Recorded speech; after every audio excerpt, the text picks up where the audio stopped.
எல்லாருக்கும் வணக்கம். இந்த பதிவில் எதை பற்றி பார்க்க போகிறோம் அப்படின்னா, அதாவது மக்களே, இந்த அரசியல்னாவே பயங்கர பரபரப்பாக இருக்கும்.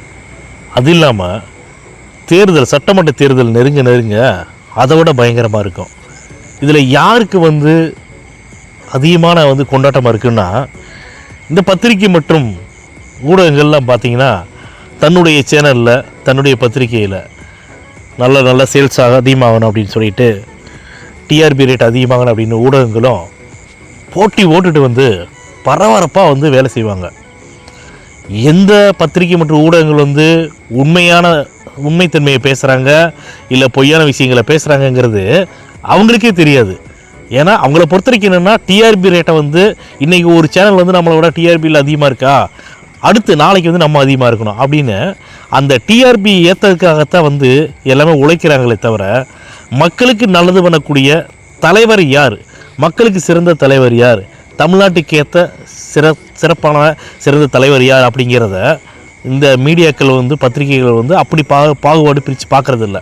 அவங்கள பொறுத்த வரைக்கும் பரபரப்பான நியூஸ் வேணும், டிஆர்பி ரேட் அதிகப்படுத்துறதுக்காக இல்லையா, அப்படித்தான் போயிட்டு இருக்கிறாங்க. உடனே இன்றைக்கி ஒரு நியூஸ் ஒன்று பார்த்தேன். விஜய் அவர்களுக்கு விசில் அடிக்கிறதுக்காக கை வரப்போகுது இன்னும் 2 நாளில். ஏன் விஜய் அவர்களுக்கு நல்லா கேட்டுங்க, விசில் அடிக்க கை வரப்போகுது அப்படின்னா காங்கிரஸ் கூட்டணி வரப்போகுது அப்படிங்கிற மாதிரி ஒரு மாயை உருவாக்கி பேசிகிட்டு இருக்கிறாங்க.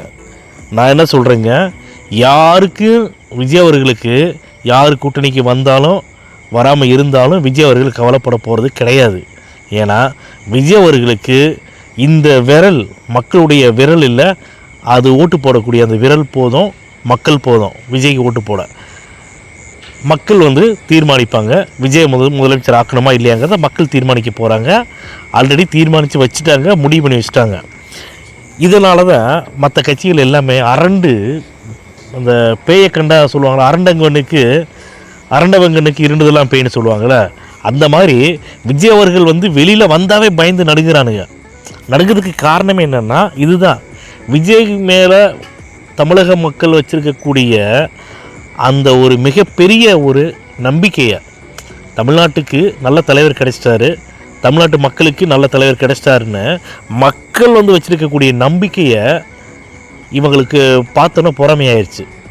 ஐயோ இனிமேல் நம்ம வர முடியாது, இதோட அவ்வளோதான், இந்த எலெக்ஷனோட முடிஞ்சு போச்சுன்னு அவங்களுக்கே தெரிஞ்சு போச்சு. அதனால் 2026 சட்டமன்ற தேர்தலில் என்ன தான் தலைகளை தண்ணி குடித்தாலும் திமுக ஆட்சிக்கு வர முடியாது.